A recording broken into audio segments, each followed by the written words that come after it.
2-3 short films, സ്കിറ്റുകൾ, ഇതിലെല്ലാം പ്രോസ്റ്റിറ്റ്യൂട്ടിൻ്റെ വേഷം ചെയ്തപ്പോൾ എൻ്റെ അമ്മ മുതിർന്ന മോന.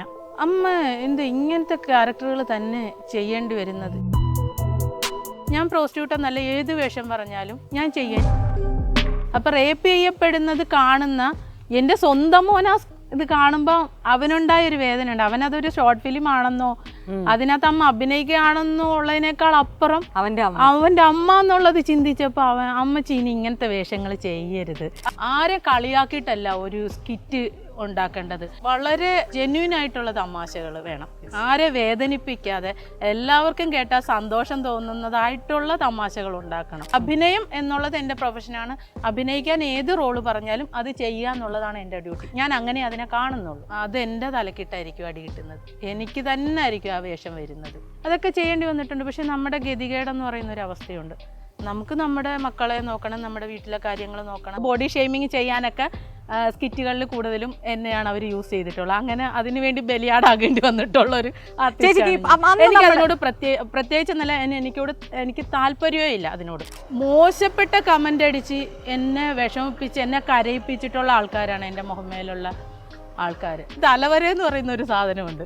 എത്ര കഴിവുണ്ടെങ്കിലും മനുഷ്യനൊരു ഭാഗ്യം കൂടെ തുണച്ചാലേ ആഗ്രഹിക്കുന്ന ഒരു ജോലി ചെയ്യാൻ പറ്റുള്ളൂ. എന്നെ സംബന്ധിച്ച് ഞാൻ ഏറ്റവും ഇഷ്ടപ്പെട്ട് ആഗ്രഹിച്ചും ചെയ്യുന്ന ഒരു ജോലി തന്നെയാണ്. എനിക്കിതിനകത്ത് ഞാൻ ഭയങ്കര പ്രൗഡാണ്. നമുക്ക് കിട്ടുന്ന ഒരു പിടിവള്ളി ഏതാണോ അതിൽ പിടിച്ച് കയറുക എന്നുള്ളതാണ്. മറ്റുള്ളവരെ സന്തോഷിപ്പിച്ചിട്ടാണ് നമുക്ക് നമ്മുടെ മക്കളെ അന്നം കൂട്ടാൻ പറ്റുമ്പോൾ ഏറ്റവും സന്തോഷമാണ്. റിമി ടോമിയുടെ എന്നുള്ള ചിരി അതാ ഇങ്ങനെ ഈ സാധനമായിരുന്നു അതങ്ങനെ ചെയ്തത്. ചേച്ചിക്ക് സിനിമയിലേക്ക് ശരിക്കും പറഞ്ഞാൽ അറിയാവുന്നവരും നമ്മളെ പരിചയക്കാരും ഒന്നും സപ്പോർട്ട് ചെയ്തിട്ടുമില്ല, അവസരം തന്നിട്ടുമില്ല. 12 വർഷമായി കോമഡി രംഗത്ത്, അതായത് മിനി സ്ക്രീനിൽ തന്നെ എത്തിയിരിക്കുന്ന നീത ചേച്ചിയാണ് എന്നോടൊപ്പം ഉള്ളത്. ചേച്ചി നമസ്കാരം. നമസ്കാരം. നല്ല രസമുണ്ടല്ലോ കാണാൻ. Thank you. ആരും പറയാത്ത കാര്യമാണല്ലോ. ആര് പറഞ്ഞു? ചേച്ചി നിങ്ങളുടെ ഇപ്പൊ പറഞ്ഞ ഒരു വെബ് സീരീസ്, സാജൻ പള്ളിത്തേട്ടന്റെ കൂടെ ഒരു വെബ് സീരീസ് കണ്ട്, അത് ഭയങ്കര മില്യൺ അടിച്ചപ്പോൾ ഞാൻ ഓർത്തി ചേച്ചി ആള് കൊള്ളാലോ, ഭയങ്കര നാച്ചുറൽ ആയിട്ടുള്ള അഭിനയം. അതായത് നമ്മളുടെയൊക്കെ വീട്ടിൽ ഒരാൾ എങ്ങനെയാണോ അഭിനയിക്കുകയല്ല, അത് ജീവിക്കുവാണ്. ശരി, അത് സാജൻ ചേട്ടൻ അങ്ങനെയാണ്. സാജൻ ചേട്ടന്റെ കോമ്പോ എന്ന് പറഞ്ഞാൽ സാജൻ ചേട്ടൻ ഒരിക്കലും അഭിനയിക്കണമായിട്ട് തോന്നത്തില്ല. അപ്പൊ ആ കൂടെ നിൽക്കുമ്പോൾ നമുക്ക് അഭിനയിക്കേണ്ടി വരത്തില്ല, ശരിക്കും ബിഹേവ് ചെയ്താൽ മതി. അതുകൊണ്ടാണ് അത് അത്രയും ഹിറ്റായത്. 5 ദിവസം കൊണ്ട് 5 മില്യൺ വ്യൂസ് വന്നപ്പോഴത്തേക്ക് ഒരുവിധപ്പെട്ട എല്ലാവരും കണ്ടു. നമ്മൾ പുറത്തിറങ്ങുമ്പോഴും എല്ലാവരും വേലക്കാരി കണ്ടു കേട്ടെന്ന് പറഞ്ഞിട്ട് ഭയങ്കര ആ ഒരു അഡ്രസ്സിൽ ചേച്ചിനെ പറയാന്ന് പറയാം. ചേച്ചിയുടെ ഇല്ലെങ്കിൽ ഞാൻ ആ പേജിൽ നോക്കി, അതായത് എനിക്ക് തോന്നുന്നു 6-7 വർഷം മുന്നേ ഞാൻ തോന്നുന്നു സാജൻ പള്ളിത്തേട്ടന്റെ ആ പേജ്, അതായത് യൂട്യൂബ് പേജിൽ കിടക്കുന്നത്. അതിൽ ആദ്യം മുതലേ ചേച്ചി ഉണ്ട്. ഞാനൊരു 25ാമത്തെ എപ്പിസോഡ് മുതൽ സാജന്റെ കൂടെ ഉണ്ട്. ഇപ്പൊ അത് 200 സംതിങ് എപ്പിസോഡ് കഴിഞ്ഞ് നിൽക്കുകയാണ് ചെണ്ട വെബ് സീരീസ്. അപ്പൊ അതിന്റെ തുടക്കത്തിലെ ഒരു കുറച്ച് എപ്പിസോഡ് ഒഴിച്ച് ബാക്കി എല്ലാത്തിലും മുതലേ ഞാനുണ്ട്. അതിനകത്ത് കുറേ എപ്പിസോഡുകൾ നല്ല വൈറലായിട്ടുള്ള എപ്പിസോഡുകൾ. പിന്നെ ഇഷ്ടം പോലെ ഞാൻ പറഞ്ഞില്ല, എനിക്ക് മണ്ടോദരി മിണ്ടാതിരി, സാവിത്രി 1 2 3, വിശ്വാസം അതല്ലേ എല്ലാം, അങ്ങനെ കുറെ. രാവിലെ ഇത് നമ്മുടെ ഇന്റർവ്യൂവിന് വേണ്ടിയിട്ട് ചുമ്മാ ഒരു സാധനം കണ്ടാണ്, എനിക്ക് കണക്ക് ഭയങ്കരമായിട്ട് ഇഷ്ടപ്പെട്ടു. 250 അതാ സാവിത്രി 1 2 3 എന്ന് പറയുന്ന എപ്പിസോഡാണ്. സാവിത്രി 250 എത്ര 4100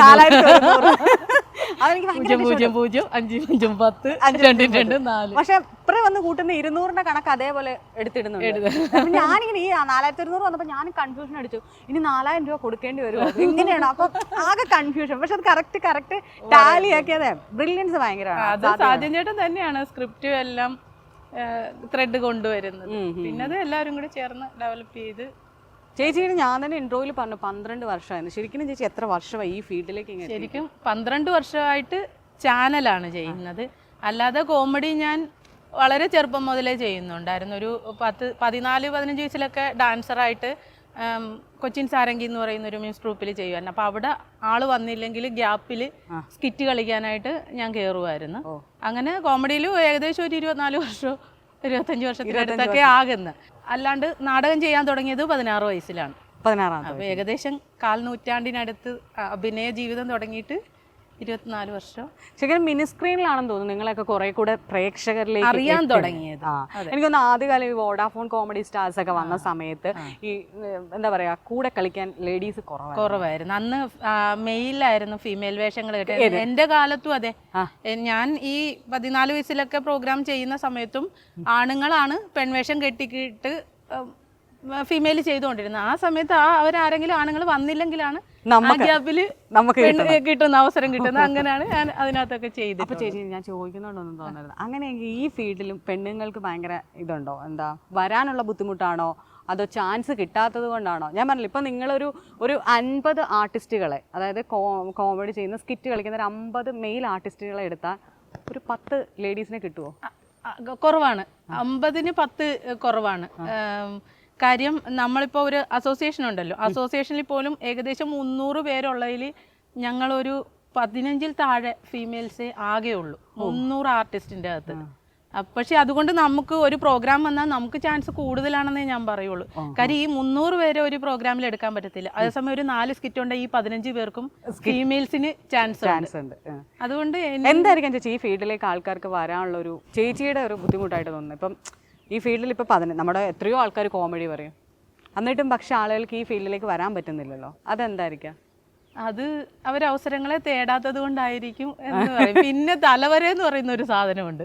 എത്ര കഴിവുണ്ടെങ്കിലും മനുഷ്യനൊരു ഭാഗ്യം കൂടെ തുണച്ചാലേ നമുക്ക് ആഗ്രഹിക്കുന്ന ഒരു ജോലി ചെയ്യാൻ പറ്റുള്ളൂ. എന്നെ സംബന്ധിച്ച് ഞാൻ ഏറ്റവും ഇഷ്ടപ്പെട്ട് ആഗ്രഹിച്ചും ചെയ്യുന്ന ഒരു ജോലി തന്നെയാണ്. എനിക്കിതിനകത്ത് ഞാൻ ഭയങ്കര പ്രൗഡാണ്. കാര്യം നമ്മളെ ഏറ്റവും മറ്റുള്ളവരെ സന്തോഷിപ്പിച്ചിട്ടാണ് നമുക്ക് സന്തോഷിപ്പിച്ച് കിട്ടുന്ന ഒരു ജോലിയാണ്. അതിൽ നിന്ന് കിട്ടുന്ന ഒരു വരുമാനം കൊണ്ട് നമുക്ക് നമ്മുടെ മക്കളെ അന്നം കൂട്ടാൻ പറ്റുമ്പോൾ ഏറ്റവും സന്തോഷമാണ്. കാര്യം ഒരു ഓഫീസിൽ വർക്ക് ചെയ്താൽ ചിലപ്പം ഓഫീസേഴ്സിന്റെ വഴക്ക് കേട്ട് അങ്ങനെ രാവിലെ മുതൽ വൈകിട്ട് വരെ ഇങ്ങനെ ജോലി കമ്പൽസറി ആയിട്ട് ഇത് എൻജോയ് ചെയ്താണ് ചെയ്യുന്നത്. തന്നെയല്ല നമുക്ക് ഒരുപാട് ചിരിക്കാൻ പറ്റും. നമ്മളൊരു സ്കിറ്റ് പ്രാക്ടീസ് ചെയ്യുമ്പോൾ അതിനകത്ത് അതിൻ്റെ അകത്ത് കോമഡി ആദ്യം പറയുമ്പോൾ നമ്മൾ ശരിക്കും ഇത് ചിരിച്ച് നമ്മുടെ ആ ചിരി തീർന്നു കഴിഞ്ഞാണ് നമ്മൾ സ്റ്റേജ്, അല്ലെങ്കിൽ നമ്മൾ സ്റ്റേജിൽ കയറിയുന്ന ചിരിക്കും.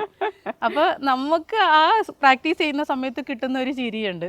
അതൊക്കെ ലൈഫിൽ കിട്ടുന്ന ഭയങ്കര ഒരു പ്ലസ് അല്ല. ഒരു ഓഫീസിൽ ഇരുന്ന് വർക്ക് ചെയ്താൽ അതാണ് ഞാൻ ചോദിച്ചു. ഇപ്പൊ ഒരുപാട് പേർക്ക്, ഇപ്പൊ ഞാൻ പറഞ്ഞില്ല, ആദ്യ കാലങ്ങളിൽ ഞാൻ കോമഡി സ്കിറ്റ് ഒക്കെ കാണാൻ തുടങ്ങുന്ന കാലത്ത് ഈ പറഞ്ഞ പോലെ പെണ്ണുങ്ങൾ വരുന്നില്ല.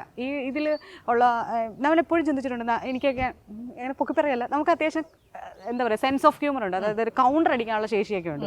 പക്ഷെ നമുക്കൊരു ടെൻഷനാണ്. എനിക്ക് തോന്നുന്നു ഏഷ്യാനെറ്റിൽ ഈ പരിപാടിയിൽ അന്നത്തെ പ്രൊഡ്യൂസർ ആയിരുന്ന ആളുടെ പേര് ഞാൻ മറന്നുപോയി, ഒരു ലേഡിയാണ്, ഡയാന മാഡം. അപ്പൊ അവരുടെ അടുത്ത് ഞാൻ ഓഡീഷനൊക്കെ വന്നിട്ടുണ്ടായിരുന്നു. ഇപ്പൊ പറഞ്ഞ തലവരെയാണോ എന്തോ നമുക്കത് കിട്ടിയിട്ടില്ല. പക്ഷെ നിങ്ങൾക്ക് ഇപ്പൊ പറഞ്ഞ ചേച്ചിയൊക്കെ പറഞ്ഞത് നിങ്ങളെ പോലുള്ളവർക്ക് അത് കിട്ടിയിട്ടുണ്ട്.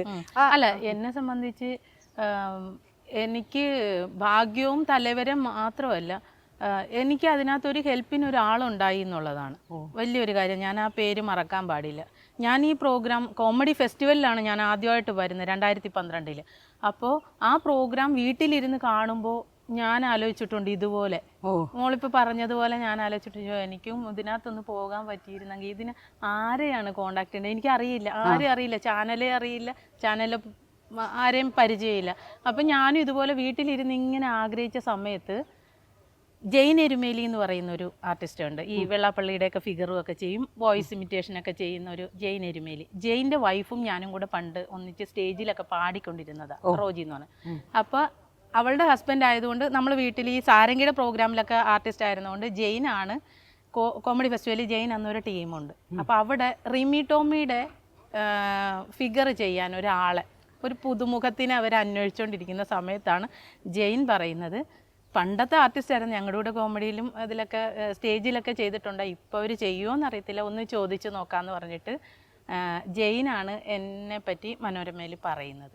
അങ്ങനെ അവർ വിളിക്കുക, ഒന്ന് വരാവോ എന്ന് ചോദിച്ചു. വന്നപ്പോഴത്തേക്ക് റിമി ടോമിയുടെ ഒരു പോർഷൻ ഒന്ന് ചെയ്ത് കാണിക്കാവോ എന്ന് ചോദിച്ചു. അപ്പോൾ അവരിങ്ങനെ വിളിച്ചപ്പോൾ ഇങ്ങനെ പറഞ്ഞപ്പോഴേ തന്നെ ഞാൻ ഫോണിൽ സെർച്ച് ചെയ്ത് റിമി ടോമിയുടെ ഇതൊക്കെ നോക്കി. പക്ഷേ ചെന്ന് കഴിഞ്ഞപ്പോഴത്തേക്ക് ഇങ്ങനെ ഞാൻ അഭിനയിച്ച് കാണിച്ചു. അപ്പോൾ അവർ പറഞ്ഞ സ്റ്റേജ് ഫിയർ ഒന്നുമില്ല, പക്ഷേ സ്ലാങ് മാത്രം ഒന്ന് പിടിച്ചാൽ മതി എന്ന് പറഞ്ഞു, കോട്ടയം സ്ലാങ് ഒന്ന് ഇതാക്കിയാൽ മതി. ഓക്കെ പറഞ്ഞു പോയി. അങ്ങനെയാണ് എനിക്കൊരു ചാൻസ് കിട്ടുന്നത്. അത് ജെയിൻ എൻ്റെ ഒരു പരിചയക്കാരനായതുകൊണ്ടും നമ്മളെ അവിടെ അങ്ങനെ ഇൻട്രൊഡ്യൂസ് ചെയ്യാനായിട്ട് ജെയിന് മനസ്സ് തോന്നിയത് കൊണ്ടുമാണ് എനിക്ക് അങ്ങനെ ഒരു അവസരം കിട്ടി. അതുപോലെ നമുക്ക് കിട്ടുന്ന ഒരു പിടിവള്ളി ഏതാണോ അതിൽ പിടിച്ച് കയറുക എന്നുള്ളതാണ് ലൈഫിൽ. ഞാൻ ചേച്ചിയുടെ ഇപ്പൊ പറഞ്ഞ റിമി ടോമിയുടെ ഞാൻ കണ്ടിട്ടുണ്ട്, റിമി ടോമിയുടെ ചെയ്ത് കണ്ടിട്ടുണ്ട്. ഇപ്പൊ ലൈവായിട്ട് ചെയ്യാൻ പറ്റുമോ? അയ്യോ, അത് കുറേ കാലമായി ചെയ്തിട്ടാണ്. എനിക്ക് തോന്നുന്നു റിമി ടോമി ഏറ്റവും കൂടുതൽ സ്റ്റേജ് ഷോയിൽ വന്ന് റിമി ടോമിയുടെ ഹ എന്നുള്ള ചിരി, അതാ ഇങ്ങനെ ഈ സാധനമായിരുന്നു അത് അങ്ങനെ ചെയ്തത്. അതാ ചിരി ചിരി മാത്രമേ ഇപ്പൊ കിട്ടത്തുള്ളൂ. അതാ പറഞ്ഞ അന്നത് മറ്റേ റിമി ടോമി തന്നെ അടിച്ച് മറ്റേ സ്റ്റേജിൽ നിന്ന് അടിച്ച് ചിരിച്ച് മറിഞ്ഞൊരു എപ്പിസോഡ് ഞാൻ കണ്ടതായിട്ട് ഇപ്പോൾ ഓർക്കുന്നത്. ചേച്ചി പറയുമ്പോഴാണ് മനസ്സിലായത്. നമ്മളിങ്ങനെ ചേച്ചിയുടെ കുറിച്ച് ഇങ്ങനെ യൂട്യൂബ് നോക്കി കഴിഞ്ഞാൽ ചേച്ചി അഭിനയിച്ച ഒരു ഒട്ടുമിക്ക സാധനം ഇങ്ങോട്ട് വരുമല്ലോ. അപ്പോൾ അതിലിപ്പോൾ ചേച്ചി പറഞ്ഞപ്പോഴും ഓർത്ത് അന്ന് നമ്മളത് കണ്ടിട്ടുണ്ട്. ചേച്ചിനെ എനിക്ക് തോന്നുന്നു അങ്ങനെയാണ് അവരത് ഇൻട്രൊഡ്യൂസ് ചെയ്ത് കൊണ്ടുവന്നത്. ചേച്ചി ഈ ഇപ്പോൾ ചേച്ചി പറഞ്ഞ പോലെ 15-ാമത്തെ വയസ്സ് മുതൽ ചേച്ചി ഈ ഫീൽഡിലുണ്ട്, നാടകത്തിലുണ്ട്. ചേച്ചി എങ്ങനെയായിരുന്നു ഈ നമ്മുടെ ഇപ്പോൾ ചേച്ചിയുടെ നാട് ആലപ്പുഴ അവിടെ നിന്ന് എങ്ങനെയാണ് ഒരു പെൺകുട്ടിക്കൊക്കെ അന്നത്തെ കാലത്ത് ഒരു ഈ നാടകത്തിലേക്കൊക്കെ ഒരു എൻട്രൻസും പിന്നെ ഈ പറയുന്ന പോലെ അവിടെ നിന്നൊക്കെ എങ്ങനെയാണ്? ഞാൻ അമച്വർ നാടകങ്ങളിൽ നിന്നാണ് വന്നത്. ഇപ്പോഴും എനിക്ക് പ്രൊഫഷണൽ നാടകം ചെയ്യുന്നേക്കാളും ഇഷ്ടം അമച്വർ ചെയ്യുക എന്നുള്ളത്, തിയേറ്റർ ആർട്ടിസ്റ്റ് ആകുക എന്നുള്ളത് തന്നെയാണ് എനിക്ക് ഇഷ്ടമുള്ളത്. ഇപ്പോഴും ഞാൻ ചെയ്തുകൊണ്ടിരിക്കുന്നത്. ഇപ്പൊ വിവാദമായി നിർത്തലാക്കണമെന്ന് പറഞ്ഞ് ഭയങ്കര സഭയൊക്കെ ഭയങ്കര പ്രശ്നമാക്കിക്കൊണ്ടിരിക്കുന്ന ഒരു നാടകമുണ്ട്, കക്കുകളി എന്ന് പറഞ്ഞിട്ട്. ഇന്റർനാഷണൽ തിയേറ്റർ ഫെസ്റ്റിലൊക്കെ കളിച്ചത് ഇറ്റ്ഫോക്ക് ഇന്ത്യ വേദിയിൽ നമ്മൾ അവതരിപ്പിച്ച കഴിഞ്ഞ വർഷം. ആ നാടകമാണ് ഇപ്പം ഞാൻ അമച്വർ ചെയ്തുകൊണ്ടിരിക്കുന്ന ഡ്രാമ. അത് ചേച്ചി എങ്ങനെയാണ് നാടകത്തിലേക്ക് വന്നത്? ഈ അമച്വർ ചെയ്തിട്ട് അതിൽ നിന്ന് ആ നാടകങ്ങൾ കണ്ടിട്ടാണ് പ്രൊഫഷണൽ നാടകത്തിലേക്ക് വിളിക്കുന്നത്. അങ്ങനെയാണ് ലാസ്റ്റ് ചെയ്ത നാടകം KPSCയുടെ പ്രണയസാഗരം എന്ന് പറയുന്ന നാടകമാണ്. 2014-15 KPSCയുടെ 60ാമത് നാടകം. അതൊരു ഭാഗ്യം എന്ന് പറഞ്ഞാൽ മനോജ് നാരായൺ എന്ന് പറയുന്ന ഒരു ഡയറക്ടറാണ്. അവരുടെ ഫസ്റ്റ് നാടകത്തിലെ നായിക ഞാനായിരുന്നു. മനോജ് നാരായണനും രാജീവൻ മമ്മളി എന്ന് പറയുന്ന രണ്ടുപേരും കൂടെ ചേർന്ന് ചെയ്ത ഫസ്റ്റ് നാടകം മാണിക്കക്കല്ല് എന്ന് പറയുന്ന നാടകത്തിലെ നായിക ഞാനായിരുന്നു. ആ മനോജേട്ടൻ്റെ 60ാമത്തെ നാടകത്തിലും എനിക്ക് അഭിനയിക്കാൻ പറ്റി. മനോജേട്ടൻ്റെ 60ാമത്തെ അല്ല, KPSCയുടെ 60ാമത്തെ നാടകത്തിലും എനിക്ക് ചെയ്യാൻ പറ്റി. ചേച്ചി ഈ പറയുന്ന പോലെ ഈ നാടകത്തിൽ നിന്ന് ഇപ്പൊ ഞാൻ പറഞ്ഞ മുഹമ്മ പോലെ ഒരു സ്ഥലത്ത് നിന്ന് എങ്ങനെയാണ് നാടകത്തിലേക്ക് വീട്ടിൽ നിന്നുള്ള എൻട്രൻസ് ഒക്കെ? വീട്ടിൽ എനിക്ക് കുഴപ്പമുണ്ടായില്ല. കാര്യം എൻ്റെ അമ്മയും അച്ഛനും ഒക്കെ ഭയങ്കര സപ്പോർട്ടീവ് ആയിരുന്നു. പക്ഷെ എന്നാൽ വീട്ടുകാരൊക്കെ ഭയങ്കര മറ്റുള്ള അച്ഛൻ്റെ ബന്ധു മിത്രാദികളൊക്കെ കുറച്ച് പേരൊക്കെ വെറുതെ എന്നെ ഡാൻസ് തുള്ളാൻ പോകുന്നു, നാടകം തുള്ളാൻ പോകുന്നു ഇങ്ങനെയൊക്കെ പറഞ്ഞവരും ഒക്കെ ഉണ്ട്. നാട്ടുകാർ അതിനേക്കാൾ കൂടുതൽ ക്രൂശിച്ചിട്ടുണ്ട്. ഞാൻ ഒരിക്കലും എൻ്റെ നാട് ഞാൻ പറയത്തില്ല ഒരിടത്തും. നാടെന്നല്ല, നാടിൻ്റെ പേര് ഞാൻ എൻ്റെ കൂടെ ചേർത്ത് വെക്കാൻ ആഗ്രഹിക്കുന്നില്ല. എല്ലാവരും പറയും നാടിൻ്റെ പേര് ഭയങ്കര പ്രഷ്യസ് ആയിട്ട് പറയും, ചേർത്ത് വെക്കും. അങ്ങനെ ഇപ്പം പ്രസാദേട്ടൻ ഉൾപ്പെടെ മുഹമ്മദ് പ്രസാദ് എന്ന് പറഞ്ഞിട്ടാണ് അറിയപ്പെടുന്നത്. ചേട്ടൻ മുഹമ്മയല്ല കുറച്ചുകൂടെ അങ്ങോട്ട് മാറി. പക്ഷെ ഞാൻ ഒരിക്കലും എൻ്റെ നാടിനെ ഞാൻ കുറ്റം പറയുന്നതല്ല, എൻ്റെ നാട് എന്നെ സപ്പോർട്ട് ചെയ്തിട്ടില്ലാത്തൊരു നാടാണ്. എന്തെങ്കിലും ആയിക്കഴിഞ്ഞാൽ ഏറ്റെടുക്കാൻ ഒരുപാട് പേര് വരും. ആകാനായിട്ട് വളർച്ചയ്ക്ക് ചവിട്ടുപടിയായിട്ട് നിൽക്കുന്നവരെയാണ് നമ്മൾ കൂടെ കൂട്ടേണ്ടത്.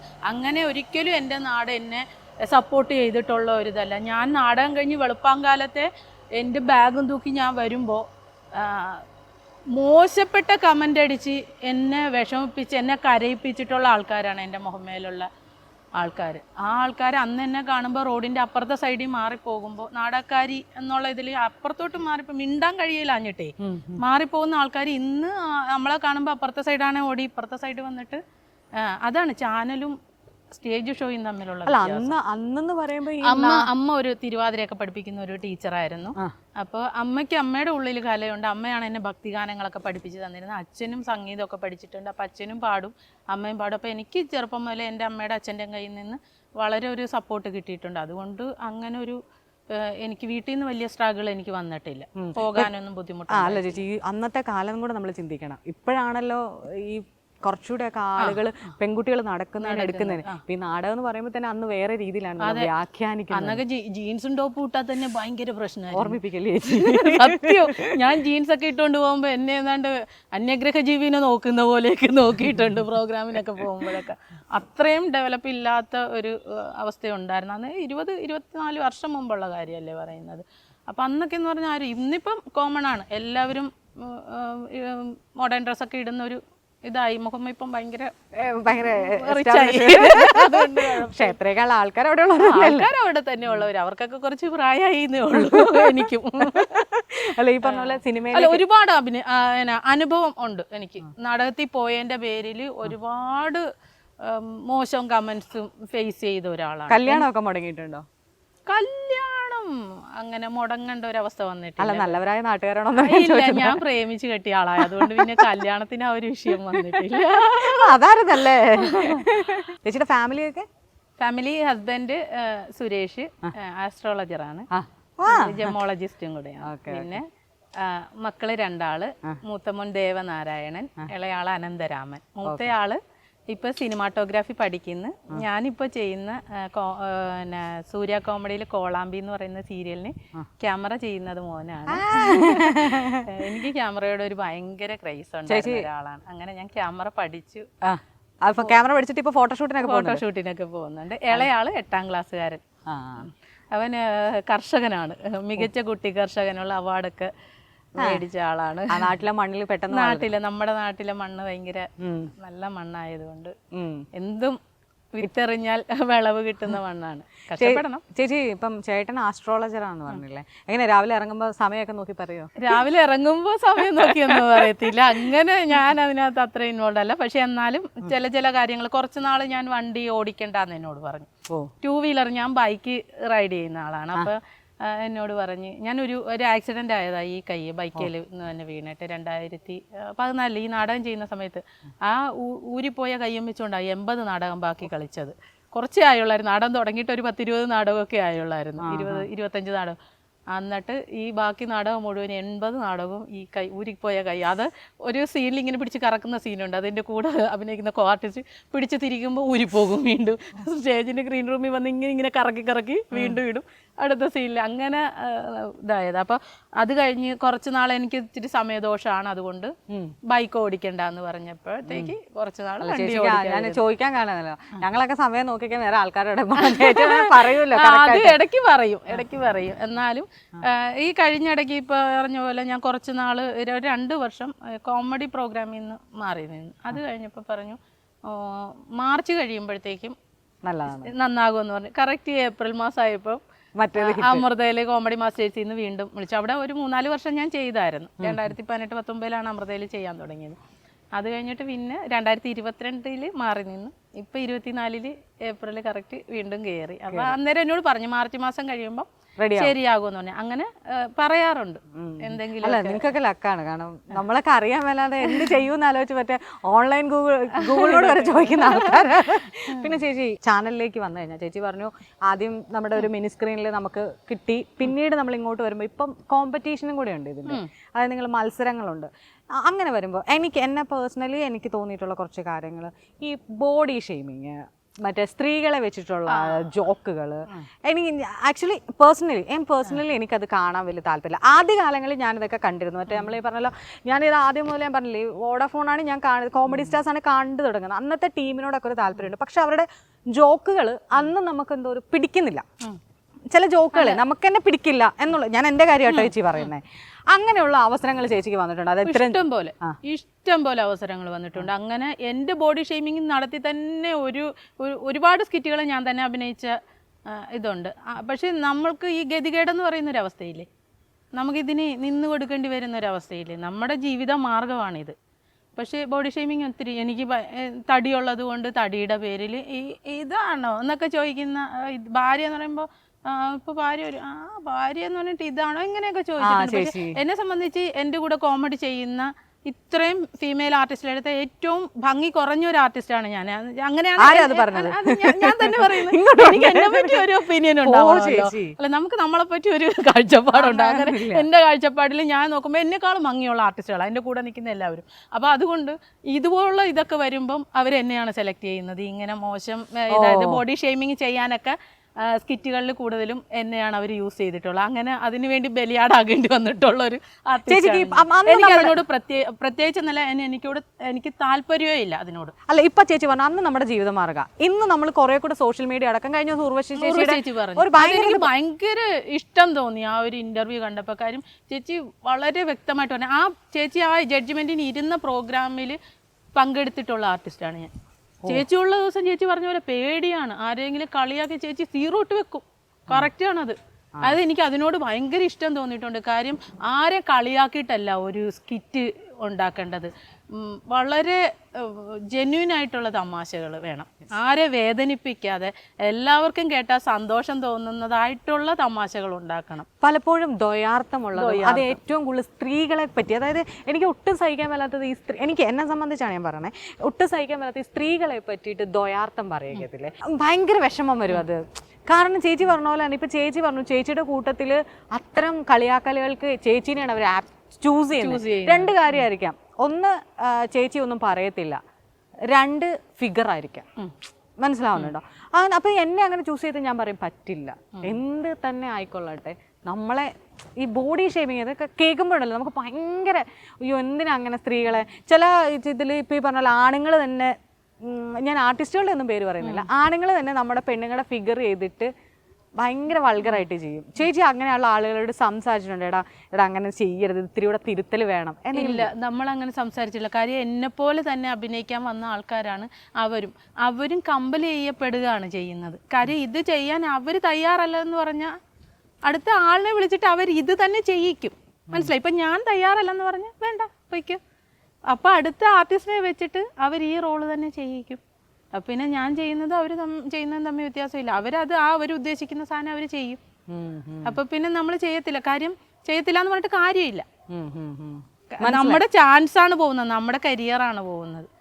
അതുകൊണ്ട് നമ്മൾ വെളിയിൽ നിന്ന് ഞങ്ങളെ പോലുള്ളവർ വിമർശിക്കുന്നതിനേക്കാളും കൂടുതൽ നമുക്കുണ്ട് മനസ്സിൽ. പക്ഷേ ഞാൻ എത്രയോ സ്കിറ്റുകളിൽ പ്രോസ്റ്റിറ്റ്യൂട്ടായിട്ട് വേഷം ചെയ്തിട്ടുണ്ടെന്ന്. എത്രയോ സ്കിറ്റുകളിൽ എത്ര സ്കിറ്റ് വന്നാലും അതിലെല്ലാം അവർ അങ്ങനത്തെ വേഷങ്ങൾ വരുമ്പം അത് ചിലപ്പോൾ പെർഫോമൻസ് വൈസ് ആയിരിക്കും അവർ ഉദ്ദേശിക്കുന്നത്, ചിലപ്പോൾ നന്നായിട്ട് ചെയ്യുമെന്ന് ഉദ്ദേശിച്ചിട്ടായിരിക്കും അവരുദ്ദേശിക്കുന്നതിനേക്കാൾ മേളിൽ ചെയ്യുമെന്നായിരിക്കും. പക്ഷേ അങ്ങനെ ഒരു ക്യാരക്ടർ വരുമ്പോൾ എപ്പോഴും അതെൻ്റെ തലക്കിട്ടായിരിക്കും അടി കിട്ടുന്നത്. എനിക്ക് തന്നെ ആയിരിക്കും ആ വേഷം വരുന്നത് കൂടുതലും. അതൊക്കെ ചെയ്യേണ്ടി വന്നിട്ടുണ്ട്. പക്ഷേ നമ്മുടെ ഗതികേടെന്ന് പറയുന്നൊരു അവസ്ഥയുണ്ട്. നമുക്ക് നമ്മുടെ മക്കളെ നോക്കണം, നമ്മുടെ വീട്ടിലെ കാര്യങ്ങൾ നോക്കണം, നമ്മുടെ ഒരു ജോലിയാണ്. പിന്നെ എന്നെ സംബന്ധിച്ച് ഞാൻ പ്രോസ്റ്റിറ്റ്യൂട്ട് എന്നല്ല, ഏത് വേഷം പറഞ്ഞാലും ഞാൻ ചെയ്യും. എനിക്ക് ആപ്റ്റായിട്ടുള്ളത് അതിപ്പോൾ ഒരു 18 വയസ്സുകാരിയുടെ 20 വയസ്സുകാരിയുടെ വേഷം പറഞ്ഞാൽ എനിക്ക് ചെയ്യാൻ പറ്റത്തില്ല, ഞാൻ ഇത്രയും ഏജിലായി. പക്ഷേ അല്ലാത്ത ഇതുപോലുള്ള ക്യാരക്ടർ വന്നാൽ ഞാൻ ചെയ്യും. കാര്യം എൻ്റെ പ്രൊഫഷനാണത്. അഭിനയം എന്നുള്ളത് എൻ്റെ പ്രൊഫഷനാണ്. അഭിനയിക്കാൻ ഏത് റോള് പറഞ്ഞാലും അത് ചെയ്യുക എന്നുള്ളതാണ് എൻ്റെ ഡ്യൂട്ടി. ഞാൻ അങ്ങനെ അതിനെ കാണുന്നുള്ളൂ. ചേച്ചി സ്ക്രിപ്റ്റ് ചെയ്തിട്ടുണ്ടോ? സ്ക്രിപ്റ്റ് ചെയ്തിട്ടില്ല, മോണോ ആക്ടിനൊക്കെ വേണ്ടിയിട്ട്. അല്ല, ഇനി ഒരു കാലത്ത് ചേച്ചി സ്ക്രിപ്റ്റ് ചെയ്തിട്ടൊരു ട്രൂപ്പ് അല്ലെങ്കിൽ ഒരു ഇത് വരുവാണെന്ന് വിചാരിക്കേ, ചേച്ചി ഈ പറഞ്ഞതൊക്കെ അതിനകത്ത് പാലിക്കോ? ഈ പറഞ്ഞ എനിക്ക് സ്ക്രിപ്റ്റ് ചെയ്യാനുള്ള ഒരു കഴിവില്ല എന്നുള്ളതാണ്. അപ്പോൾ ചേച്ചിക്ക് അങ്ങനെ ഒരു സ്ക്രിപ്റ്റ് എഴുതാനുള്ള കഴിവില്ല. പക്ഷേ ഇനി ഒരു കാലത്ത് നമ്മുടെ കൂടെ കളിക്കുന്നവർ അങ്ങനെ ഒരു സ്ക്രിപ്റ്റ് കൊണ്ടുവന്നാൽ ചേച്ചി പറയോ അത് കുറച്ചൊക്കെ ഒന്നെങ്കിലും ഒന്ന് മയപ്പെടുത്താൻ? ചാനൽ ചെയ്യാം. ഞങ്ങളിപ്പം ഈ റിഹേഴ്സലിനിടയ്ക്കൊക്കെ നമ്മൾ അങ്ങനെ പറയല്ലേ ബോഡി ഇപ്പൊ പറയാൻ തുടങ്ങിയത്. മാറ്റമാണ് ഇപ്പൊ അക്സെപ്റ്റ് ചെയ്യും. കാര്യം ഇത് ജനങ്ങൾ ഇതിനകത്ത് കമന്റ് ഇടാൻ തുടങ്ങി. ഇതെല്ലാം ഏത് പ്രോഗ്രാംസും ഇപ്പൊ യൂട്യൂബിലിടും. യൂട്യൂബിൽ വന്നിട്ട് താഴെ കമന്റ് ഇടുമ്പോൾ നമ്മൾ ആ കമന്റ് സെക്ഷൻ വായിക്കുമല്ലോ. അതുകൊണ്ട് ഇപ്പൊ ചാനൽ പോലും അത് സമ്മതിക്കാത്തൊരു ഇതുണ്ട്. ലേഡീസിനെ കളിയാക്കുന്നതൊക്കെ ചാനലുകൾ സമ്മതിക്കാത്ത അവസ്ഥ വന്നു. അതിപ്പോൾ ഭയങ്കര ഒരു ആശ്വാസം തോന്നുന്നുണ്ട്. കാര്യം ഇപ്പം നമുക്ക് അവരുടെ ബോഡി ഷേമിങ്ങിന് നിന്ന് കൊടുക്കേണ്ട അവസ്ഥയില്ല. അത് അല്ലാതെ എന്തെങ്കിലും റിഹേഴ്സലിൽ പോലും വന്നാലിപ്പോൾ എടാ അത് മാറ്റടാ, അത് കൊള്ളത്തില്ല, അയ്യാ അങ്ങനെ പറയല്ലേ. അത് അല്ല, ഇപ്പൊ ചേച്ചി തന്നെയാണല്ലോ വന്നപ്പോൾ എന്നോട് കണ്ടിട്ടുണ്ടെന്ന് പറയുമ്പോൾ എനിക്കുള്ളൊരു സന്തോഷം അത് ഭയങ്കരമാണ്. കാരണം നിങ്ങളെ പോലുള്ള ആളുകൾ നിങ്ങളുടെ ഒരു ചെറിയ നിമിഷം എപ്പോഴെങ്കിലും നോട്ടീസ് ചെയ്തു. അല്ല, ഞാൻ കാണാറുണ്ട്. ഞാൻ പ്രോഗ്രാംസ് ഒക്കെ ഞാൻ വെറുതെ ഇരിക്കുന്ന സമയത്തൊക്കെ. അല്ല, അപ്പൊ ഞാൻ എല്ലാവരും ശ്രദ്ധിക്കുന്ന കറുത്ത് തടിച്ച അങ്ങനെ ഒരു സ്ത്രീയിൽ എന്നെ പറഞ്ഞിട്ടുണ്ട് പലവരും. ആങ്കറിനെ ശ്രദ്ധിക്കാനുള്ള കാരണം എന്റെ കറുപ്പാണ് എന്നൊക്കെ എന്നോട് പറഞ്ഞിട്ടുണ്ട്. പക്ഷെ ഞാനത് പ്ലസ് ആവണോ മൈനസ് ആവണോ എന്ന് എന്റെ കാര്യം. കാരണം വേറൊരാളില്ല കറുത്ത്. ഞാൻ ഒരിക്കലും അങ്ങനെ ഒരു ജഡ്ജ്മെന്റ് ചെയ്തിട്ടില്ല. കാര്യം ഞാൻ കറുപ്പിലോ വെളുപ്പിലോ അങ്ങനെ ഒരു ഇത് കാണുന്ന ഒരാളല്ല. കാര്യം എന്നെ സംബന്ധിച്ച് ഞാൻ പലപ്പോഴും ചിലപ്പോൾ സ്കിൻ ടോൺ തെളിയും, ചിലപ്പം ബ്ലാക്ക് ആയിട്ട് വരും. ഞാൻ എൻ്റെ ജീവിതത്തിൽ കുറേ പ്രാവശ്യം ഞാൻ കറുത്തിട്ടും വെളുത്തിട്ടും ഇങ്ങനെ മാറി അത് എൻ്റെ രോഗാവസ്ഥയാണ്. എനിക്കിപ്പോൾ കിഡ്നിയൊക്കെ പ്രോബ്ലം വന്നപ്പോഴത്തേക്ക് ഞാൻ ഭയങ്കരമായിട്ടും ഡാർക്കായി അങ്ങനെ കറുത്തിട്ടുണ്ട്. അപ്പോൾ എന്നെ സംബന്ധിച്ച് എൻ്റെ സ്കിൻ ടോൺ മാറുന്നതിന് എനിക്ക് പ്രശ്നമില്ല. അപ്പോൾ പിന്നെ വേറൊരാളുടെ സ്കിൻ ടോൺ എങ്ങനെ, അത് എന്നെ സംബന്ധിക്കുന്ന കാര്യമല്ല. അല്ലെങ്കിലും ഒരാളിൻ്റെ കഴിവിനെ അളക്കുന്നത് അയാൾ കറുത്തിരിക്കുന്നോ വെളുത്തിരിക്കുന്നോ എന്ന് നോക്കിയിട്ടല്ല. അയാൾക്കൊരു കഴിവുണ്ടെങ്കിൽ ആ കഴിവ് കൊണ്ട് അയാൾക്ക് രക്ഷപ്പെടാനൊരു അവസരം ജീവിതത്തിലുണ്ടാവും. അല്ല, ഞാനിപ്പം നമ്മളിപ്പോഴും ഞാൻ പറഞ്ഞില്ല, ഒരിടയ്ക്ക് ഇങ്ങനെ ഈ പറഞ്ഞ പോലെ ഒരുപാട് ബോഡി ഷേമിംഗ് ഒക്കെ വന്നപ്പോൾ തന്നെ ഒരുപാട് ആളുകൾ ജനങ്ങൾ ഭയങ്കരമായിട്ടും പ്രതികരിച്ചു തുടങ്ങി. അപ്പോൾ അതിൻ്റെ ഒരു എന്താ പറയുക, ഇപ്പോൾ ഒരു ആക്കം കുറഞ്ഞിട്ടുണ്ട്. ആ മാറ്റം വന്നു മോളെ, മാറ്റം വന്നു. അതിൻ്റെ പ്രതിഫലനമാണ് ഇപ്പം നമ്മുടെ സ്കിറ്റുകളിൽ ബോഡി ഷേമിങ് ഇല്ല എന്നുള്ളത്. ഇപ്പം ഈ ഒരു അടുത്ത കാലത്തോളം വെച്ച് നോക്കിയാൽ ഒട്ടുമിക്ക സ്കിറ്റുകളിലും, ഒട്ടുമിക്കെന്നല്ല ഇപ്പോൾ ഒരു സ്കിറ്റിലും ഒരാളെയും ബോഡി ഷേമിങ് ചെയ്യുന്നില്ല എന്നുള്ളത് അതൊരു മാറ്റമാണ്. അത് പ്രതികരണത്തിന്റെ ഫലമാണ്. ജനങ്ങൾ പ്രതികരിച്ചു തുടങ്ങി. അവരുടെ കറുപ്പിനെ അല്ലെ വെളുപ്പിനെ ഇതിനെ മുറിവേക്കുന്ന ഒരുപാട് മനുഷ്യന്മാരുണ്ട്. ഇപ്പൊ ചേച്ചി തന്നെ പറഞ്ഞില്ല, ഗതികേട് കൊണ്ടാണ് ചെയ്യേണ്ടി വരുന്നത്. ഉള്ളിന്റെ ഉള്ളിൽ കരച്ചിൽ. എനിക്ക് മാത്രം എന്താ ഈ റോള്? എൻ്റെ മക്കള്, ഞാൻ ഒരു ഒരു 2-3 ഷോർട്ട് ഫിലിംസ് സ്കിറ്റുകൾ ഇതിലെല്ലാം പ്രോസ്റ്റിറ്റ്യൂട്ടിൻ്റെ വേഷം ചെയ്തപ്പോൾ എൻ്റെ മോൻ മുതിർന്ന മോനാ, അവന് 19 വയസ്സുണ്ട്. അമ്മ ഇങ്ങനത്തെ ക്യാരക്ടറുകൾ തന്നെ ചെയ്യുന്നത് എന്ന് ചോദിച്ചു. അപ്പോൾ ഒരു സ്കിറ്റ് അത് ശരിക്കും പറഞ്ഞാൽ അതിനകത്ത് മെസ്സേജ് ഉള്ളൊരു ഷോർട്ട് ഫിലിം ആയതുകൊണ്ടാണ് ഞാനത് ചെയ്തത്. പക്ഷേ അതിനകത്ത് ഡ്രഗ് അഡിക്റ്റ് ആയിട്ടുള്ള ഒരു മോൻ അമ്മയെ റേപ്പ് ചെയ്യുന്നതാണ്. അത് പ്രോസ്റ്റിറ്റ്യൂട്ട് വേഷമല്ല, റേപ്പ് ചെയ്യുന്നതാണ്. അപ്പോൾ റേപ്പ് ചെയ്യപ്പെടുന്നത് കാണുന്ന എൻ്റെ സ്വന്തം മോനാ ഇത് കാണുമ്പോൾ അവനുണ്ടായൊരു വേദന ഉണ്ട്. അവനതൊരു ഷോർട്ട് ഫിലിം ആണെന്നോ അതിനകത്ത് അമ്മ അഭിനയിക്കുകയാണെന്നോ ഉള്ളതിനേക്കാൾ അപ്പുറം അവൻ്റെ അമ്മ എന്നുള്ളത് ചിന്തിച്ചപ്പോൾ അമ്മച്ചി ഇനി ഇങ്ങനത്തെ വേഷങ്ങൾ ചെയ്യരുത് എന്ന് പറഞ്ഞു. അപ്പം ഞാൻ നോക്കിയപ്പോഴത്തേക്ക് മക്കൾക്ക് അത് വേദന ഉണ്ടാക്കുന്നതെന്ന് തോന്നി. പക്ഷെ ഒരു അഭിനേത്രി എന്നുള്ള നിലയിൽ ഞാൻ ചിലപ്പോൾ ഇനിയും അതുപോലത്തെ വേഷങ്ങൾ ചെയ്തെന്നിരിക്കും. പക്ഷെ എന്നാലും ഒന്നുകൂടെ ചൂസ് ചെയ്യാൻ ഇനി കുറച്ചുകൂടെ ശ്രദ്ധിക്കാൻ, അല്ലെങ്കിൽ കുറച്ചുകൂടെ ഒന്ന് സെലക്റ്റീവ് ആകാൻ നമ്മൾ ശ്രദ്ധിക്കും. കാര്യം നമ്മുടെ മക്കൾക്ക് അത് വേദന ഉണ്ടാക്കുന്നു എന്ന് ചിന്തിക്കുമ്പോഴത്തേക്ക്. ചേച്ചി ഇപ്പം അസുഖത്തെ കുറിച്ച് പറഞ്ഞാൽ എന്ത് പറ്റി? അത് നാടകം കളിച്ചുണ്ടായ ഒരു അസുഖമാണ്. കാര്യം ഉറക്കം നിന്ന് നാടകം കളിക്കുന്നതിനിടയ്ക്ക് കൃത്യസമയത്ത് നമുക്ക് ടോയ്ലറ്റിൽ പോകാൻ, യൂറിൻ പാസ് ചെയ്യാനായിട്ട് വണ്ടി നിർത്തി തരാതെ വന്നപ്പോൾ നമ്മൾ സമിതി ഇപ്പോൾ പറയുന്നത് ശരിയല്ല, എന്നാലും അങ്ങനെ വന്നപ്പോഴത്തേക്ക് എന്നും ആ ഡ്രൈവറുമായിട്ട് ഇടിയായിരുന്നു. അങ്ങനെ യൂറിൻ പിടിച്ച് വെച്ച് വന്നപ്പോഴത്തേക്ക് കിഡ്നിയിലേക്ക് നീര് വന്നിട്ട് ഇപ്പോൾ ഒരു കിഡ്നിക്ക് 10 വർഷമായിട്ട് നീരാണ്. അതിന് ഇങ്ങനെ ട്രീറ്റ്മെൻറ്റ് നടക്കുന്നു. അത് ഒക്കെ ഒരു വഴിയിലങ്ങനെ പോയിക്കോളും. ഞാനും ഒന്നിനെക്കുറിച്ചും ബോധമിടല്ല. രോഗാവസ്ഥ എന്ന് പറയുന്നത് അത് ഏത് മനുഷ്യനും ഏത് സമയവും വരുന്നത്. എനിക്കും അതുപോലെ ഒരു പരീക്ഷണത്തിന് വേണ്ടി തന്നു. നമ്മളതിനെ റിക്കവർ ചെയ്യുക, അല്ലെങ്കിൽ അതിനെ ധൈര്യത്തോടെ നേരിടുക എന്നുള്ളത്. അത് എന്ത് രോഗത്തിനാണെങ്കിലും ഫേസ് ചെയ്യുക എന്നുള്ളത്. പിന്നെ ചേച്ചി ചേച്ചി പറയുമ്പോൾ എനിക്ക് ഭയങ്കര സങ്കടം. പക്ഷെ നമുക്ക് വിഷയം ഒന്ന് മാറ്റിവിടാം. എനിക്ക് ഒന്നിനെ പറ്റി സങ്കടം ഇല്ലാത്ത ഒരാളാണ്. ഇല്ല, എനിക്ക് ഒന്നിനെ പറ്റിയില്ല. നമ്മൾ അങ്ങനെ സങ്കടപ്പെട്ടിരുന്ന ഒരു കാലം ഉണ്ടായിരുന്നു. നമ്മൾ സൗഹൃദങ്ങൾ നഷ്ടപ്പെടുമ്പോൾ, അല്ലെങ്കിൽ നമ്മളെ കിട്ടേണ്ട പരിഗണനകൾ കിട്ടാതെ വരുന്ന സമയത്തൊക്കെ ഇതുപോലെ ചെറുപ്രായത്തിലും ഇപ്പോഴും വിഷമങ്ങളൊക്കെ ഉണ്ടായിട്ടുണ്ട്. പക്ഷെ നമ്മൾ അതിനെ തരണം ചെയ്യുക എന്നുള്ള കാര്യം. നമ്മുടെ ഈ ലൈഫ് എന്ന് പറയുന്നത് ശരിക്കും ഒരു നാടകം. നമ്മളൊരു നാടകത്തിൽ അഭിനയിക്കാൻ വന്ന കഥാപാത്രങ്ങളാണ്. ആ റോള് നന്നായിട്ട് ചെയ്യുക, ഇവിടുന്ന് നന്നായിട്ട് ആ അഭിനയം, ആ വേഷം നന്നായിട്ട് ചെയ്തു വെച്ചിട്ട് പോകുക എന്നുള്ളതേ ഉള്ളൂ. നമ്മുടെ ലൈഫിലേക്ക് ഇതുപോലെ തന്നെ നാടകം കളിക്കാൻ വന്ന കുറേ പേരാണ് നമ്മുടെ ചുറ്റിനുമുള്ളവർ. അത് ബന്ധുമിത്രാദികളും മക്കള് എല്ലാവരും പല രൂപത്തിൽ നമ്മുടെ കൂടെ വന്നിരിക്കുന്ന ആർട്ടിസ്റ്റുകളാണ് അവരൊക്കെ. അങ്ങനെ കരുതുമ്പോൾ നമുക്ക് വിഷമം പോകും. നമ്മൾ ഒറ്റയ്ക്ക് പോകേണ്ടവരാണ്. ഇതിനിടയ്ക്ക് വന്ന് വേഷം ആടിപ്പോകുന്ന കുറേ അംഗങ്ങളുടെ ഇടയിൽ നമ്മളും അവരുടെ കൂടെ ഗ്യാങ് ആയിട്ട് നിന്നിട്ട് എൻജോയ് ചെയ്യുക, നാടകം കളിക്കാൻ പോവുക. അതങ്ങനെ ലൈഫിനെ ഞാനിപ്പോൾ അങ്ങനെയാണ് കാണുന്നത്. അതുകൊണ്ട് ഇപ്പം ആ വിഷമങ്ങളൊക്കെ അങ്ങനെ മാറി. അവർ പരിഗണിക്കാത്തതിലോ നമ്മളെ മൈൻഡ് ചെയ്യാത്തതിലോ നമ്മളെ വിളിക്കാത്തതിലോ ഒക്കെ ഉള്ള വേദനകൾ നമ്മളിങ്ങനെ ചിന്തിക്കാൻ തുടങ്ങി. നമ്മൾ ഒറ്റയ്ക്ക് പോകുന്നു. അങ്ങനെ ചിന്തിച്ചപ്പോൾ കുറേ ടെൻഷനും വിഷമങ്ങളങ്ങ് മാറ്റി വെച്ചു. അത്രയേ ഉള്ളൂ. ചേച്ചി, നമ്മുടെ മനോജ് ഏട്ടൻ, എനിക്ക് ഒത്തിരി ഇഷ്ടമുള്ള കുറേ മിമിക്രി ആർട്ടിസ്റ്റ് ഉണ്ട്. എൻ്റെയൊക്കെ ആദ്യകാലങ്ങളിൽ ഞാൻ ഇവരെയൊക്കെ മനോജ് ഗിന്നസ്, ദേവി ചന്ദന ചേച്ചി, പറയുന്ന ഷാജൻ ചേട്ടൻ, പിന്നെ ആ സമയത്തുണ്ടായിരുന്നു. അവരുടെ കൂടെ ചേച്ചി ചെയ്തിട്ടില്ലേ? ഉണ്ട്. എങ്ങനെയുണ്ട് ചേച്ചി അവരുടെ കൂടെയുള്ള എക്സ്പീരിയൻസ്? ഇപ്പൊ പുതിയതായിട്ട് കുറെ പേര് ഇങ്ങനെ എപ്പോഴാണ് വരുന്നത്, അല്ലെങ്കിൽ അവർ നേരത്തെ മുന്നേ കളിച്ചിട്ടുണ്ടായിരിക്കാം. പക്ഷെ ആ ഇതെന്ന് പറയുന്നത് KS പ്രസാദ് ഏട്ടന്റെ കൂടെ അന്ന് ഏറ്റവും കൂടുതൽ സ്റ്റേജ് പെർഫോം ചെയ്ത കുറെ ആൾക്കാരുണ്ട്. അത് നമ്മളൊക്കെ ചെറുതിലെ CD ഇട്ടുണ്ട്, DVD ഇട്ട് കണ്ട് ഭയങ്കര എൻജോയ് ചെയ്തവരാ. അവരുടെ കൂടെ ഇപ്പൊ ഉള്ള ആൾക്കാർ. ഞാൻ സ്റ്റേജ് പ്രോഗ്രാംസ് അവരുടെ കൂടെ ചെയ്തിട്ടില്ല. ഞാനിപ്പോൾ ഈ ചാനലിൽ വന്നതിന് ശേഷമാണ് ഇവരുടെയൊക്കെ കൂടെ പ്രോഗ്രാം ചെയ്യാൻ തുടങ്ങി. എന്നാൽ ദേവിയെ എനിക്ക് ഒരു 14 വയസ്സ് മുതലേ എനിക്കറിയാം ദേവിയെ. കാര്യം എന്നെ പഠിപ്പിച്ച മലയാള അധ്യാപകൻ വാസവൻപിള്ള സാറിൻ്റെ മോളാണ്. അപ്പോൾ സാറിൻ്റെ കൂടെ സ്കൂൾ ഫംഗ്ഷനൊക്കെ ദേവി വരികയും ഡാൻസ് ചെയ്യും. എന്നെ കലോത്സവങ്ങളിൽ കൊണ്ടുപോകുന്നത് സാറായിരുന്നു.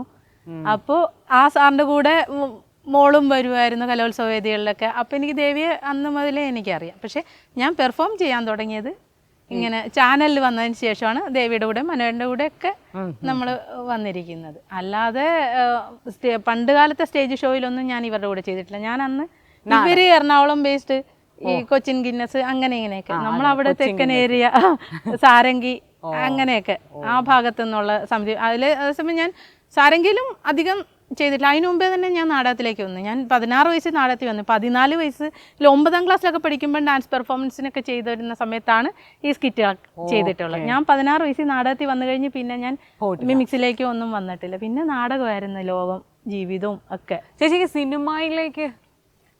സിനിമയിലേക്ക് ശരിക്കും പറഞ്ഞാൽ അറിയാവുന്നവരും നമ്മളെ പരിചയക്കാരും ഒന്നും സപ്പോർട്ട് ചെയ്തിട്ടുമില്ല, അവസരം തന്നിട്ടുമില്ല. നമ്മളെ അറിയാൻ പാടില്ലാത്ത ആളുകളുടെ ഭാഗത്തു നിന്ന് തന്നെയാണ് നമുക്ക് അത് ഓഡീഷനിലൂടെയും അല്ലാതെയും ഒക്കെ. ഒരു വേഷം തേടി വന്നിട്ടുണ്ട് എപ്പോഴെങ്കിലും? അങ്ങനെ വേഷം തേടി വന്നിട്ടുണ്ട്. തേടി വന്ന വേഷം പക്ഷെ ചെയ്ത് തീർന്നിട്ടില്ല. ഒരു 25 ദിവസത്തെ ഷൂട്ട് കഴിഞ്ഞ് നിൽക്കുകയാണ്. അതെനിക്ക് കിട്ടിയത് സ്കിറ്റിൽ നിന്നാണ്. ഈ ഷാജി മാവേലിക്കരയുടെ കൂടെ ഞാൻ ഫ്ലവേഴ്സിൽ കോമഡി സൂപ്പർ നൈറ്റ് എന്ന് പറയുന്ന ഒരു പ്രോഗ്രാമിൽ ചെയ്ത ഒരു സ്കിറ്റിൽ ഒരു കല്യാണ പെണ്ണായിട്ടൊരു വേഷമുണ്ട്. ആ സ്കിറ്റ് ഭയങ്കര വൈറലായിരുന്നു. ഇപ്പോഴും കിടന്ന് ഓടിക്കളിക്കുക. ഒരു ഇത് നാണത്തിന്റെ ഒരു സ്റ്റിക്കറൊക്കെ വന്നിട്ടുണ്ട്, ഇങ്ങനെ തൊട്ട് നോക്കിയിട്ട്. ആ സ്കിറ്റാണ് എന്നെ ഒരു സിനിമയിലേക്ക് അവസരം കിട്ടിയത്. അത് കണ്ടിട്ട് ഈ ആർട്ടിസ്റ്റിനെ തന്നെ എനിക്ക് വേണം എന്ന് പറഞ്ഞ് അതിൻ്റെ ഡയറക്ടർ ഷാജി മാവേലിക്കരയെ വിളിച്ച് എൻ്റെ നമ്പർ മേടിച്ചിട്ടാണ് ആ സിനിമ വിളിക്കുന്നത്. വേലക്കാരി ജാനു എന്നാണ് അതിൻ്റെ ടൈറ്റില്. അതിൽ ജാനുവിൻ്റെ ക്യാരക്ടറാണ് ഞാൻ ചെയ്യുന്നത്, സെൻട്രൽ ക്യാരക്ടർ. അത് ഇറങ്ങിയിട്ടില്ല, സിനിമ ഇറങ്ങിയില്ല, ഷൂട്ട് തീർന്നിട്ടില്ല. അതിന് എന്താകും എങ്ങനെയാകും അതൊക്കെ ഈശ്വരൻ്റെ കയ്യിലാണ്. പക്ഷേ ഇപ്പം നിലവിൽ 25 ദിവസത്തെ ഷൂട്ട് തീർന്ന് നിൽക്കുന്ന ആ സിനിമയിൽ സെൻട്രൽ ക്യാരക്ടർ ചെയ്യാനായിട്ട് ഈ സ്കിറ്റും ഈ കോമഡിയാണ് എന്നെ സപ്പോർട്ട് ചെയ്യുന്നത്. അടിപൊളി ചേച്ചി. അതെ, നമ്മൾ പറഞ്ഞില്ല, ആദ്യം ചേച്ചി നമ്മളോട് തന്നെ പറഞ്ഞു നമ്മൾ ഗതികേട് കൊണ്ട് പലതും ചെയ്യേണ്ടി വന്നിട്ടുണ്ട്, പക്ഷെ ചില ഗതികേട് നമുക്കൊരു വഴിയും തുറന്നു വന്നിട്ടുണ്ട്. പക്ഷേ എങ്കിലും നിങ്ങളൊക്കെ തിരിച്ചറിയുന്നുണ്ടല്ലോ ഇതൊക്കെ. ഉണ്ട്. വലിയ കാര്യം ചേച്ചി. അവിടെ ചെല്ലുമ്പോഴും പലപ്പോഴും പലർക്കും എൻ്റെ അറിയില്ല. കാര്യം ഈ പേരൊന്നാമത്തെ റയർ പേരായതുകൊണ്ട് ആരുടെ മനസ്സിൽ നിൽക്കത്തില്ല എന്നുള്ളത്. നമ്മൾ പേര് നിത എന്ന് പറഞ്ഞാൽ ആരുടെ മനസ്സിൽ ഓർമ്മ വരത്തില്ല. ചിലർ നീതു എന്ന് പറയും, നീത എന്ന് പറയും, ഗീത എന്ന് പറയും. അങ്ങനെ നമ്മളൊരു ഹോസ്പിറ്റലിൽ പേര് നമ്മൾ ഡോക്ടറെ കാണിക്കാൻ OP ചീട്ട് എടുക്കേണ്ട സമയത്താണ് ഇത് ഏറ്റവും കൂടുതൽ മിനിമം 3 പ്രാവശ്യം പറയേണ്ടി വരും, എന്നാലേ എഴുതത്തുള്ളൂ നിത എന്ന്. അതുകൊണ്ട് പേര് ആരുടെ മനസ്സിൽ നിൽക്കാത്തൊരു. പിന്നെ അല്ലെങ്കിൽ ഓർത്തിരിക്കണമെങ്കിൽ നിത അംബാനിയുടെ പേര് പറഞ്ഞാൽ പിന്നെ നമ്മൾ അത്രയും വലിയ ഇതിലേക്കൊന്നും. അതുകൊണ്ട് ആരും പേര് ഓർക്കാത്തത് കൊണ്ട് എല്ലാവരും പരിചയപ്പെടാൻ വരുമ്പോഴും സംസാരിക്കാൻ വരുമ്പോഴും ഒക്കെ ചേച്ചിയല്ലേ, കോമഡിയിലെ ചേച്ചിയല്ലേ, മറ്റേ സാഞ്ചാണ്ട് ഇപ്പം ഇതിറങ്ങിയപ്പോഴത്തേക്ക് മറ്റേ വേലക്കാരി കണ്ടായിരുന്നു കേട്ടോ എന്ന് പറഞ്ഞിട്ട് വർത്താനം പറയാം. അപ്പം എല്ലാവരും കോമഡിയിലെ ചേച്ചിയല്ലേ, അല്ലെങ്കിൽ ഏതെങ്കിലും സ്കിറ്റ് അതിനകത്ത് മറ്റേ ചെത്തുകാരി ശാന്ത എന്നൊക്കെ പറഞ്ഞിട്ട് ഇങ്ങനെ ഓരോ സ്കിറ്റിൻ്റെ പേരിൽ അല്ലെ കഥാപാത്രത്തിൻ്റെ പേരിലാണ് വന്ന് പരിചയപ്പെടാൻ പറ്റുന്നത്. മിക്ക ആളുകൾക്കും എൻ്റെ പേര് അറിയില്ല. അതുകൊണ്ട് പേര് ഒന്നുകൂടെ ഞാൻ പറയാം, നിത കർമ്മ. ശരിക്കും സാജൻ ചേട്ടൻ്റെ വെബ് സീരീസിലൂടെയാണ് കുറേ നാളെൻ്റെ ജീവിതം തന്നെ മുന്നോട്ട് പോയത്. കാര്യം കൊറോണ ടൈമിലാണ് സാജൻ ഇത് തുടങ്ങുന്നത്. അപ്പോൾ ഈ ഇത്രയും വർഷക്കാലം നമ്മളെ നയിച്ചുകൊണ്ട് പോയത്, ജീവിപ്പിച്ചുകൊണ്ട് പോയത്. കാര്യം ചാനലും എല്ലാം ഒന്നും വർക്കിംഗ് അല്ലാതെ വന്ന സമയത്ത് പോലും അന്നം തന്നത് ഈ ചെണ്ട എന്ന വെബ് സീരീസാണ്. ഇപ്പോഴും ചെണ്ട കാണുന്നുണ്ടെന്ന് പറഞ്ഞിട്ട് ഒരുപാട് പേര്, ചെണ്ടയുടെ ആരാധകർ, പ്രേക്ഷകർ കുറേ പേര് ഇപ്പം നമ്മൾ ചെണ്ടയുടെ കമൻസ് ഉണ്ടല്ലോ, കമൻസിൽ കുറേ പേര് നമ്മുടെ പേരറിയാത്ത, ഇപ്പോഴും പേരറിയാത്തവരുണ്ടല്ലോ ഒരുപാട്. അവർ ഇയാളുടെ പേരെന്താ, ഈ ആർട്ടിസ്റ്റിൻ്റെ പേരെന്താന്ന് ചോദിക്കുമ്പോൾ നമ്മൾ മറുപടി കൊടുക്കണ്ട, അവര് കൊടുത്തോളും. ഞാൻ അങ്ങനെ കഴിഞ്ഞ ഇടയ്ക്ക് ഒരു കമന്റ് എടുത്ത് നോക്കിയപ്പോൾ ഞാൻ കുറേ ആയി ചോദിക്കുന്നു ഈ ഫീമെയിൽ ആർട്ടിസ്റ്റിന്റെ പേരെന്താന്ന്. അപ്പോൾ ഒരു ചേച്ചി വന്നിട്ട് താഴെ നിത. അത് കണ്ടപ്പോൾ നമുക്കൊരു സന്തോഷം. നമ്മുടെയൊക്കെ ജീവിതത്തിലെ കുഞ്ഞു സന്തോഷങ്ങളാണ്. കാര്യം നമ്മുടെ പേര് അവർക്കെങ്കിലും കുറച്ച് പേർക്കെങ്കിലും അറിയാമല്ലോ, അല്ലെങ്കിൽ അവരതിന് കമന്റ് കൊടുക്കുന്നുണ്ടല്ലോ പേര്. എനിക്ക് തോന്നുന്നു ചേച്ചിയുടെ ഇന്റർവ്യൂ ഒരുപാട് പേര് കാണാൻ ആഗ്രഹിക്കുന്നുണ്ട്. കാരണം ചേച്ചി എന്താണെന്ന് അറിയില്ലല്ലോ. അതെന്താണെന്ന് അറിയാമോ, സാജൻ ചേട്ടൻ്റെ ഒരു ചാനൽ, നമ്മുടെ ചെണ്ടയിലെ വെബ് സീരീസിൽ എല്ലാവരും പരിചയപ്പെടുത്തുന്നത് ഒരു എപ്പിസോഡ് എടുത്തപ്പോൾ ഞാൻ എൻ്റെ ഒരു ഫ്രണ്ടായിട്ട് ക്യാമറയെ കണ്ടുകൊണ്ടാണ് ആ എപ്പിസോഡ് ചെയ്തത്. അതായത് ക്യാമറ വരുമ്പോൾ ഞാൻ നീ ഇപ്പോൾ വന്നോ, നീ കുറേ നാളായല്ലോ ഇവിടെ ചെണ്ടയിൽ എല്ലാവരെയും പരിചയപ്പെടണമെന്ന് വിചാരിച്ചിട്ട്, നിനക്ക് ഇപ്പോഴെങ്കിലും ഷൂട്ട് സമയത്തൊന്ന് വരാൻ എല്ലാവരും പരിചയപ്പെടാം എന്ന് പറഞ്ഞിട്ട് ക്യാമറേനെ ഞാൻ ആങ്കറായിട്ട് നിന്നാണ് എല്ലാവരും പരിചയപ്പെടുത്തി. പക്ഷെ ഒരു അബദ്ധം എന്നെ പരിചയപ്പെടുത്തിയില്ല, എൻ്റെ പേരും പറഞ്ഞില്ല. പ്രേക്ഷകരെ ശ്രദ്ധിക്കൂ, ഇതാണ്